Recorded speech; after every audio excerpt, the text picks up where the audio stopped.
આગામી દિવસોમાં ગુજરાતના અનેક જિલ્લાઓમાં ભારે વરસાદ જોવા મળશે।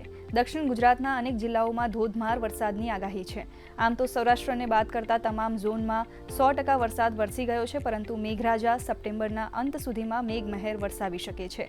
હવામાન વિભાગે આવતીકાલે બનાસકાંઠા, પાટણ, મહેસાણા, સાબરકાંઠા, ગાંધીનગર, અરવલ્લી, ખેડા, અમદાવાદ, આણંદ, પંચમહાલ, દાહોદ અને મહીસાગરમાં વરસાદની આગાહી કરી છે। તો છેલ્લા 24 કલાકમાં રાજ્યના 20 તાલુકામાં વરસાદ વરસ્યો છે। સૌથી વધુ વલસાડ જિલ્લાના કપરાડામાં 2.5 ઇંચ વરસાદ વરસ્યો હતો। મહત્વનું છે કે ગુજરાતમાં આ વર્ષે અધિકારિક રીતે ચોમાસાની વિદાયની શરૂઆત થઈ ગઈ છે।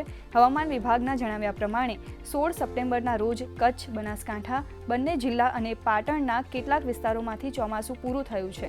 હવે રાજ્યના બીજા વિસ્તારોમાંથી ચોમાસાની વિદાય થશે।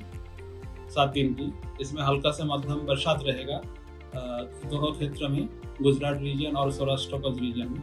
इसमें जो 4 डिस्ट्रिक्ट हम आज हल्का से मध्यम बरसात नहीं दे रहे वो है कच्छ है, बनासकांठा, साबरकांठा, देन पाटन और महेसाना को लेने।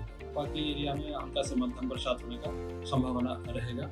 आज हेवी रेनफॉल वार्निंग दिया गया है दक्षिण गुजरात की जो जिला है इसमें आपका नवसारी, वलसाड, तापी, डांग, दमन, दादरा नगर हवेली येलो वार्निंग के साथ आइसोलेटेड प्लेसेस में हेवी रेनफॉल का वार्निंग दिया गया है। अगले 4 दिन के लिए थंडरस्टॉर्म वार्निंग है दोनों क्षेत्रों में, गुजरात रीजन और सौराष्ट्र का। इसमें जहां हम हल्का से मध्यम बरसात का संभावना दिए हैं वह थंडरस्टॉर्म का भी वार्निंग रहेगा। विंड स्पीड रहेगा 30 से 40 किलोमीटर प्रति घंटा।